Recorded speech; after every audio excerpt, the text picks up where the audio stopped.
Hi, this is Robert Shear with another edition of the Bob and Ray Show. Two guys who've had a long experience, one in a central role in the Central Intelligence Agency, Ray McGovern. I keep getting it wrong, but 27 years, was it, Ray, that you were in the agency? And It was 27, right? yeah, Mhm. and you were at one point for three different presidents, Nixon, Ford, and uh, And Reagan. Mhm. Reagan. No, don't forget Reagan. You were the chief guy informing the president or his staff on any given morning about state with the old Soviet Union, whether we're going to go to war and what could be done and so forth. Right. Yeah. We had a team, Bob. I worked with one other person. We alternated days: Monday, Wednesday, Friday, Tuesday, Thursday, Okay. Saturday. And what was your day? Tuesday, Thursday, Saturday? It Yeah. alternated by the week, and who was on Okay. vacation and who Anyway, was you in were town. there, and the whole world was preoccupied with this great battle between the United States,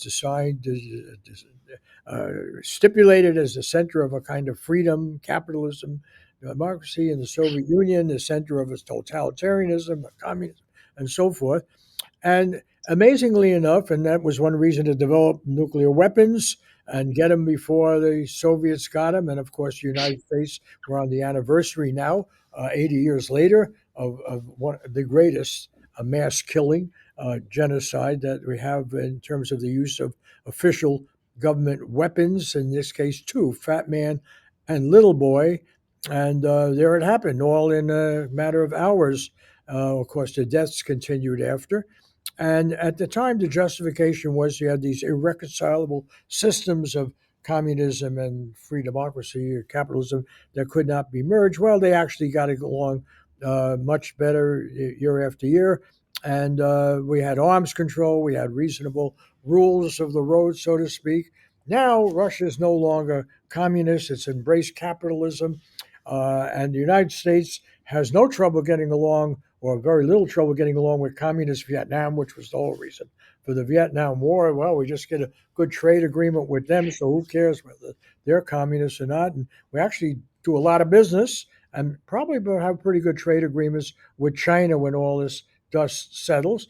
But meanwhile, right now at this moment, the great risk is the Russia U.S. relationship, even though both of them seem to embrace monopoly capitalism or cartels of some kind or another. So I want to throw it back to our old great Russia expert because we're on this seesaw. And, you know, with Trump, in fact, the Democrats accused him of being an agent of Putin and under his control and so forth. We're now on the downside, where until quite recently, in fact, a few days ago, it looked like, it's back to the old Cold War with Russia. Now, suddenly, relations have warmed. There's going to be a face to face meeting. I'm going to turn it to my expert on everything Russia from the CIA, Ray McGovern. Tell us where we are. Are we about to blow up the world? Does it look promising or in any way? Tell us. I don't think we are. Don't ask me about the Israelis. We'll talk about that later, perhaps. But the seesawing here, the insults that Trump makes against Putin and how disappointed he is in Putin and how blah, blah, blah, everyone takes that as something that needs to be analyzed, not the Russians. The Russians, I'll give you an example. 2 days ago, the head of the Foreign Affairs Department of the Russian Duma, their House of Representatives, he said, "Look, this is a quote. His name is Grigory Karasin. He says, look, we have to be calm, patient, composed, resist emotional responses. Um, Witkoff's coming. In contrast to the loud statements and the deadlines and the sanctions and all this stuff, let's keep our heads. Let's see what Witkoff has to say." Well, hello. Witkoff was there yesterday. What do you have to say? We don't know, but it was something good because the readout from the Russians is really quite extraordinary. I want to start with that because, well, not only because it confirms what I've been saying for months now, and I've been an outlier on this. Here is Ushakov. Now, Ushakov is the right hand man of Putin on these matters, okay? And he gives the readout, okay? Now, the first paragraph of the readout from Russia this morning, just this morning, had three sentences. And this is what they were. This meeting was businesslike and constructive, quite constructive. Both sides can be satisfied with the outcomes. Here's the key sentence. The discussions focused on matters dealing with Ukraine. Once again, it was noted that, now pay attention, please. Once again, it was noted that Russia-US relations could be placed on a totally different, mutual, beneficial footing, which would be in stark contrast to the way these relations have evolved over recent years, period, end quote. So that's the backdrop. If you don't understand that backdrop, that both Putin and Trump see an overriding, a kind of a fundamental assessment that they need to repair relations between Russia and the U.S., you can't understand this back and forth stuff. Trump sent Witkoff, look, we have to deal with this Ukraine thing. What do we do? Would you please have a summit with me? And Putin says, all right, we're not going to budge on our terms, but all right, you want to have a summit? We'll have a summit. We got the UAE guy ready to entertain us. Sure, we'll have a summit. That's a big win for Putin. That's a big win for Trump. He says, look, I got Putin to have a summit with me. And then Trump briefs the Europeans. This is all yesterday, right after Witkoff When you say reported back. yesterday, today is Thursday, it's it's August 7th, actually, right there in the week that we're honoring or noting, not honoring, but it's great day, the greatest day of shame, the dropping of the bombs on Hiroshima and Nagasaki. But just to put it into context, Yeah. you know, So here it is. Witkoff talks with Putin for 3 hours, count them. The outcome is said to be very constructive and businesslike. He reports to Trump, and Trump doesn't wait an hour, but he calls the Europeans, and he says, oh, look, we're going to have a summit, and you're not invited. And he doesn't include Macron in the people he calls because, well, we know that Macron is out dancing or something like that. Anyhow, he talks to these guys and he says, look, we're having a summit. We just want to let them know you're not invited. We're going to talk to Zelensky, and I, Trump, we're hopeful that after the summit between Putin and myself, then we'll get together with Zelensky, just the three of us. Again, you guys are not invited here, and we'll talk about Ukraine specifically with three people. Well, turns out that Ushakov in his readout says, I don't know where Trump really gets that. It was mentioned by Witkoff, but we didn't assent to any meeting with Zelensky. We're good for the summit. Ushakov's readout is worth exploring in just a little bit of depth, if you let me do it, Bob. What else he said besides the overriding need to improve U.S.-Russian relations? He says, look, with our American colleagues, we're going to start working on this thing, but it may take a while. What else? He says that it's hard to say how long the preparations will take, but hopefully we can do something sometime next week. That's on the table, and we have a positive view in this regard. That's Ushakov right after Putin himself spoke this morning. His was much briefer. Let me do the highlights. Who initiated this trip, this summit, says the correspondent, the journalist. Putin said, no longer operative. It doesn't matter. It's no longer relevant. Can you clarify, please, what happened? What's going to happen next week? Well, are we going to have a summit? Putin. Well, we have many friends willing to help organize events. One of them is the president of the United Arab Emirates. The exact venue is being decided, but the UAE could be one of the options. What about Zelensky? He's asked by the next journalist. Will you be meeting with him? Putin, quote, I have repeatedly said that I have no objection to meeting with him in principle. It is possible, but certain conditions must be in place first. Unfortunately, quote, we are still far from that point. Bottom line, there's going to be a summit, and that's a big win for Trump. I mean, he finally got Putin to talk to him unter vier Augen, as the Germans say, under four eyes, face to face, okay, eye to eye. Uh, Now, for the rest of it, what has Putin given Trump besides agreeing to have a summit? There's no sense that Putin has reneged on any of his principal demands, which he made on June 14th last year. So this is all about putting lipstick on the proverbial pig of disaster and defeat for Ukraine, the West, NATO, and the US in Ukraine. Putin doesn't want to rub their noses in it. He doesn't want to take over all Ukraine.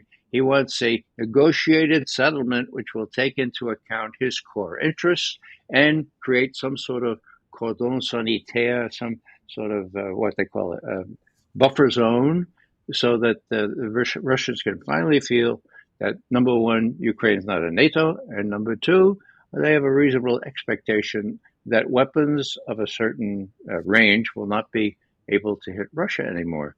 And not very surprising terms, but Trump, once again, Trump every time he speaks about this says, "Look, this is not my war."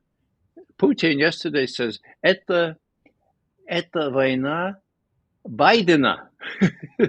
It's Biden's war, okay? Right. Now, he says that, and then he says, all I want to do is stop the killing. So I'm an outlier on this, but I think that Trump and Putin want to come to an agreement. Zelensky is the fly in the ointment, but that is not insuperable. They'll be able to work it out so that there will be kind of some sort of a win-win, ostensibly, solution where the Russian victory is acknowledged. And the last thing I'd point out is it cannot be otherwise because the Russians have won on the battlefield and we have no weapons to give the Ukrainians to keep fighting. Neither do the Europeans. Right, and you're an outlier, and but you're also an honest observer with long experience with these issues. There's a counter view, which is that Trump has also brought some pressure. He said, if we can't get peace, I'm going to punish anyone who buys oil from Russia. India is a very important case in point that they're a major purchaser. Russia has to sell this oil somewhere, or it has no basic economy anymore. And this is also true of China. Here is Trump involved in very delicate negotiations with China about a new economic world order, in effect. And he's going to have to punish not just India, but China for doing business with Russia. Both of those very large and important countries say they want to buy that oil. So in a way, Trump has a stick here, which I seem to be. I don't want to insult your expertise, but seem to be discounting. He's saying that if Putin does not do this, and that's why he put that timetable, which he's shortened now, we're going to go to the other side, and he seems capable of doing, going pretty far the other way, including what used to be called the madman theory of Nixon's negotiation, that you might even risk nuclear war. Well, the risk of nuclear war has subsided, in my view. The notion of secondary sanctions is ridiculous. The Chinese will never succumb to that. The Indians, they've been penalized up the gazoo now. All that means is that the 2% or 3% of Indian exports that go to the United States or that count as 2-3% of their economy, they'll go somewhere else to do that. So the sanctions are meaningless. They were all kind of breastfeeding. And I don't know what happened today yet, but do you think that tomorrow, after an agreement for symmetry, that Trump is going to go through with his sanctions against Russia? I don't think so. In other words, what he did was he got himself in a corner, and he sent Witkoff and says, "Oh, now what are we going to do? Hey, let's have a summit. We'll distract all attention from these ridiculous cockamamie threats about sanctions, and we'll talk about Ukraine And let's remember that our paramount interest is to improve relations between the two of us. We'll deal with Ukraine. That's kind of just a fly in the ointment. We'll get Zelensky or his successor to do what needs to be done to stop the killing, and then we can both claim credit for stopping the killing and for a negotiated settlement, even though it will just concretize what the Russian wins have been. Okay, so and we'll see whether you're right or not. But I want to raise the larger question, and if we could take another 10, 15 minutes or so on this, and that is the threat of nuclear war. And you mentioned at the beginning, well, there is Israel now. It's interesting in all the discussion about arms control. Yeah, they knew Israel was developing a bomb, but it wasn't the same as Pakistan developing a bomb because, after all, they're guided by some extremists with some religious feelings and so forth. You know, but Israel was always considered rational, particularly under the Labor Party and so forth. You know, now you have a situation where Israel has evidently a formidable nuclear force, the ability to deliver them, and the implicit threat that they will do that because they have said nothing is going to get in the way of our conception of survival, which is quite expansive in terms of acquisition, denial of any kind of Palestinian state, and so forth. So I bring it up again in the context of Hiroshima and Nagasaki, and the fact is, this is the only time these weapons have been used, and it was devastating, but they were much more primitive weapons than existed then. And the delivery systems are much more sophisticated and, I dare say, unstoppable now. And there are a number of other nations that have them. And so you mentioned you're not worried as much, but the Bulletin of Atomic Scientists, which I believe Jerry Brown, our former governor in California, and spent a lot of time on this, but he's holds it all together, that publication. But they've moved their clock up, that they consider the threat really serious now. Are you downplaying that? No, I think one has to discriminate between the threat from Russia and the threat from China. Now, the clock has been inching up for several years now. Under Biden, toward the end of Biden's tenure, a lot of people, including myself, were very worried that Biden would listen to Blinken and Sullivan, and they might say, "Well, nothing else worked. What do we? Oh, we got the nuclear. Well, let's use one of these mini nuclear things." The Russians were similarly concerned.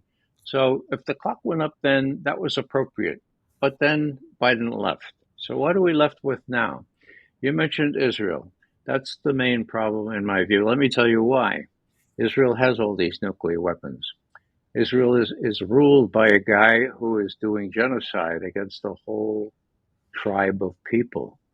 He's supported in that by our president, the president of the United States. Now, he's not done real well against Iran. When they took off after Iran, Iran obliterated a lot of Israel. And Israel is suffering great economic damage. Their ports are all, not all, but they're pretty much damaged. The Houthis, of all people, have prevented the economy from prospering as they did. So Israel is in trouble. Now, if there's another war between Iran and Israel, however brief, and if the U.S. foolishly enters into it, Israel's going to be really suffering really terrible damage because of the hypersonic missiles that Iran has a plethora of, and the damage from them has already been demonstrated. So, what I'm saying here is that if, as I predict, Israel does not win this, and Israel persists, and Netanyahu stays in this very delicate position where he can be ousted and then put in prison with his lovely wife for the rest of his life, in extremis, what would Netanyahu do? Now, you can't tell me, Bob, that a guy who willy nilly pursues genocide, forced starvation, and all kinds of other heinous actions, that he would resist, that he would even think twice about using what we call the Samson option, employing his nuclear weapons. That's where I think the real danger is. And when you look at how he is enabled by our president, I'll just say another word about this. I've been asking my people, my friends, and the people in veteran intelligence professionals for sanity, people who know a lot more about Israel than I do, and Netanyahu. What do you think? Do you think he's got blackmail potential on Trump? Do you think that the Epstein stuff implicates Trump to the point where Netanyahu has got him over a barrel? Because, an American president tolerating thousands of Palestinians being killed every week, I mean, there's got to be something else than just pure evil. It's got to be something else. And so my friend said, well, I think probably there's a major factor. And then, what do you know? But a former Mossad agent appears on. Well, it's a program called Going Underground, run by a really terrific journalist, Afshin Ratanzi. RT puts it out, but it's an independent program. He gets Ben Abinashi on, who's this former Mossad guy. We know he's a pretty reliable guy because Robert Parry, who taught me about journalism, you interviewed him and found his information reliable with respect to the October surprise and other important things. Ben Menashe insisted on going underground, and what he said was this: "I hate genocide. I'm afraid my Jewish people will be just canceled out as degenerates. Please, Mr. Trump, just release those Epstein files. I know it'll be really hard and you might not really recover, but for the sake of humanity, for God's sake, please, Mr. Trump, release those files." My God, that was, you could be cynical and say that was a theatrical performance, but I know Ben Menashe well enough to say he has a stroke of altruism, a stroke of conscience, and he's appealing, and he knows what's in those things because he was the handler for Maxwell and his daughter and Epstein.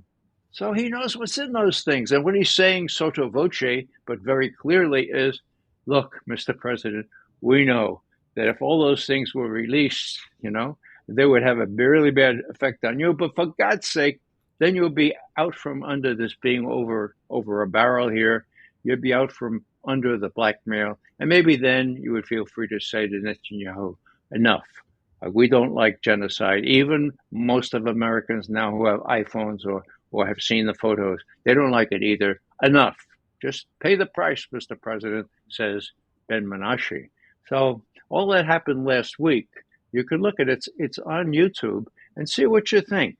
Ben Menashe he's been around, and as I say, his record has been pretty good for authenticity with people like Robert Parry, who is second to none. Well, maybe second only to Cy Hirsch, and maybe Bob Scheer as an investigative reporter. Okay, so since I enter this crowd and so forth, let me play skeptic here, which is what any investigative reporter should do, and say that uh, maybe it's not coming from that source. Maybe it is, I don't know. But Trump, it seems to me, and he still cares about this Nobel Peace Prize. And if I were to try to find method to his madness, he seems to actually believe that war is not the answer.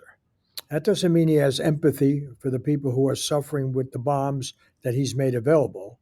It doesn't mean that he's not willing to get a lot of people killed. But what it does mean is that he has looked at our history that he's lived in, and decided, yeah, you can win battles, you can do a lot of damage, you can mess up a lot of things, but at the end of the day, it's not going to get you where you want to be. And where I need to go, where the country needs to go, is in some kind of scheme in the world where American society may not be the greatest. He may not believe it's really the greatest, but has a lot of potential, has a lot of strength.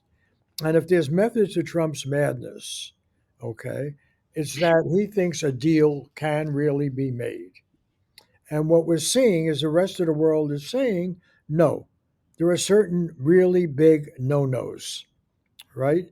And I'll leave it to you because you lived through the whole Cold War, you lived through America's illusions, but is this not the reality check that you can't just do whatever you want to do, and it can't just be in America's interest?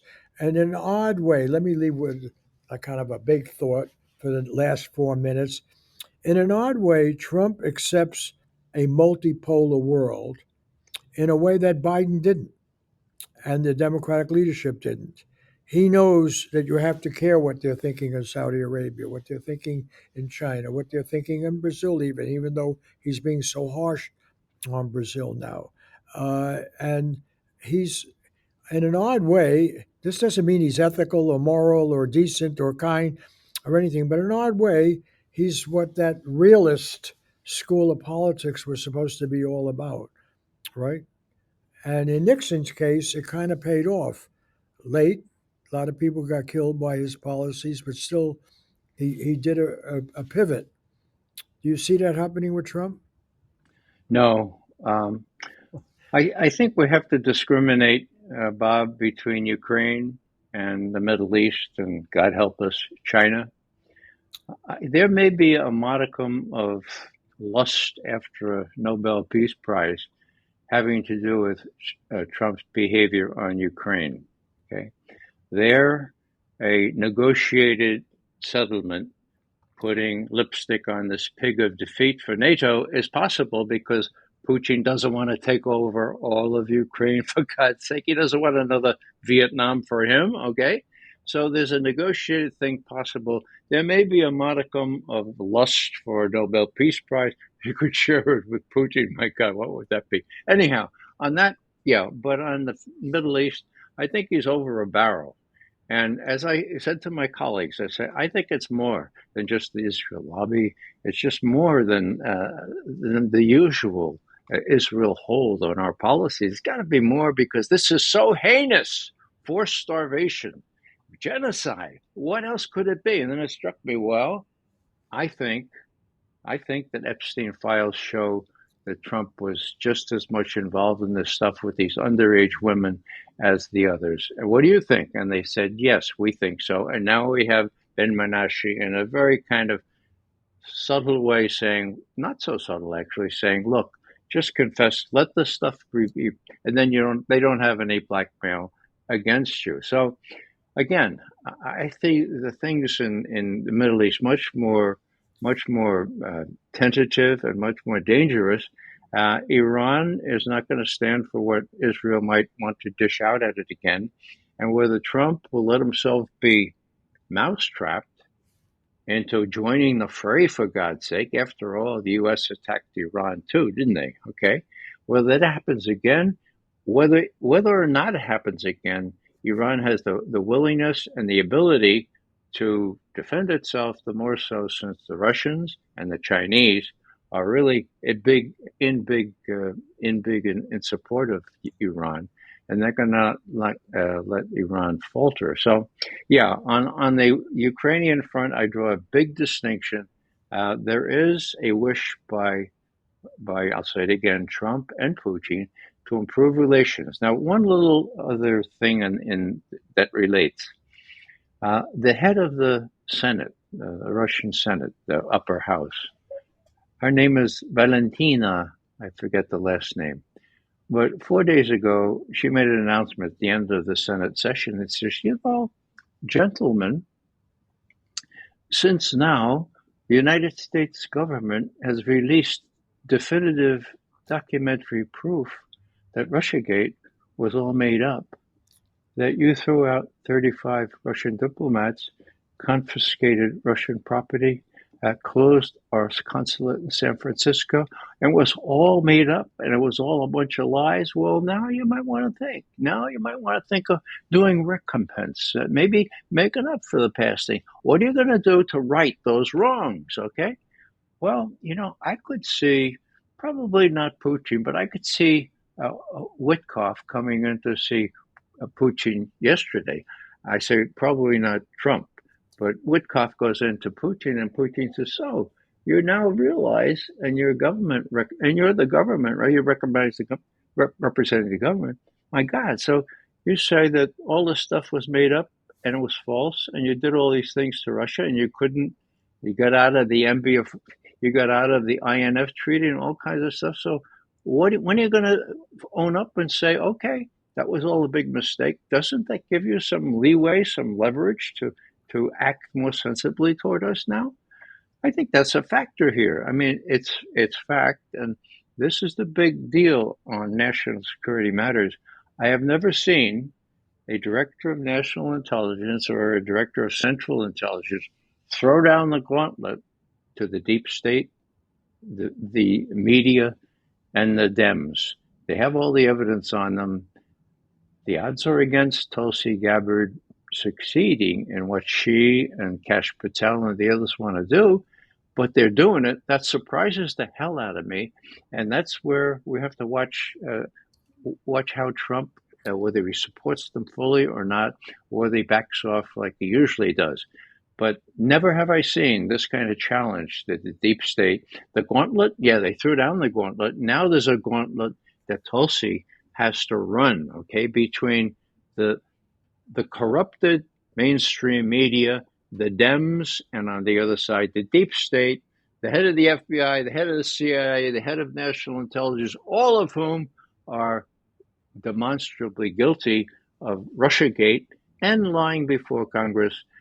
I understand that Bondi has has appointed a grand jury to look at these things. This is getting very serious. I hope that those of us who are trying to get the truth on this will persist. And as you know, Bob, we veteran intelligence professionals for sanity from the very outset, even before Trump took office, were telling people, look, this business about Russian hacking the DMC, the Democratic National Committee, is fictitious, it's made up, and we can prove that. And we did in a memo of December 12, 2016, based on two former technical directors of NSA who created the systems, based on Ed Snowden's documents that he brought out in Hong Kong, and based, not last, by the elementary principles of physics that don't change, okay? So people who are interested in this might want to look up that VIPS document because we said it all then. Nobody would believe us. We got no air or print, but it turns out we were right, and that's not the point.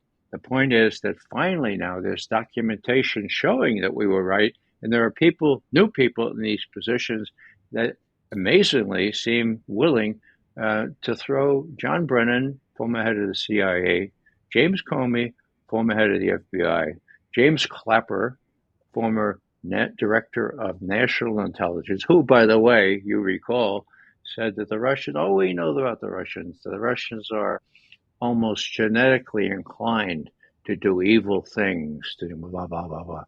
Almost genetically inclined. So that's the tone these people took. And they found five hand-picked analysts to write a spurious memorandum, which we called at the time an insult to the trade of intelligence analysis.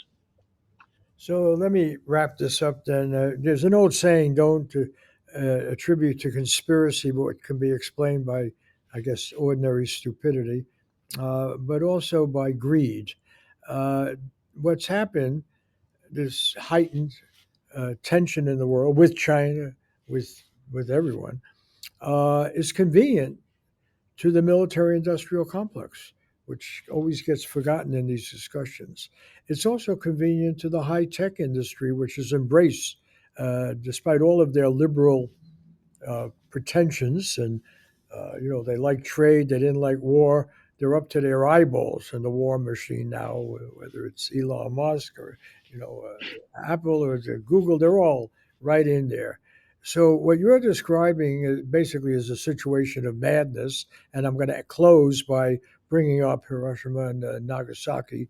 But the fact is, we are embracing high tech military fighting on the highest level. Those hypersonic missiles are one way of avoiding any kinds of defense system and so forth. And it all is insane, but it makes sense from a greed point of view. Mhm. That's right. And there, so that's where I kind of push back. I don't know if Trump had anything more to do with Epstein, and that's the reason. The fact is, Trump is being applauded by the high tech people now. He's being applauded by Wall Street. They like all the mischief he's doing. They like all the tension because it justifies spending money on all of this stuff that gets people killed in the end. But they don't care. Division is short run. I'll give you the last short statement here and we'll wrap it up, Ray. Good that we're back in business and we'll talk at least on a weekly basis. I'm glad, Bob. Yeah.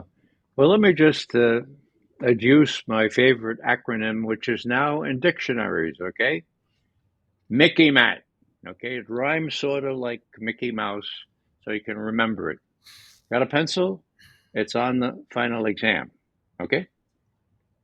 M, military, industrial, congressional, intelligence, media, academia, think tank, complex.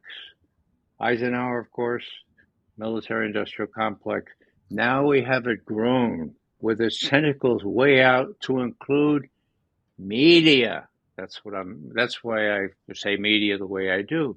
What is the media? The media is a creature of the Mickey Matt. It's sort of like a small part of the proceeds that mega corporations have. Let's say ABC, NBC, CBS. What portion of that corporation is makes do the media a little part of that thing? What proportion of the profit? Maybe 5%. The rest goes to building arms, selling arms, the armaments, the Mickey Mat. Okay, so the media, right in the middle of the Mickey Mat, is the cornerstone. And the media is run by the Mickey Mat, owned by the Mickey Mat. The media is what's going to prevent, in my sorrowful prognostication, prevent Chelsea Gabbard and others from succeeding and telling the truth on this thing. And so the media is run by the Mickey Mat, by the military industrial complex. And just a little codicil here. When Eisenhower wrote that and gave that farewell address, he said, look, we have to be careful of the growing power of the military industrial complex, and the only antidote to its unhindered growth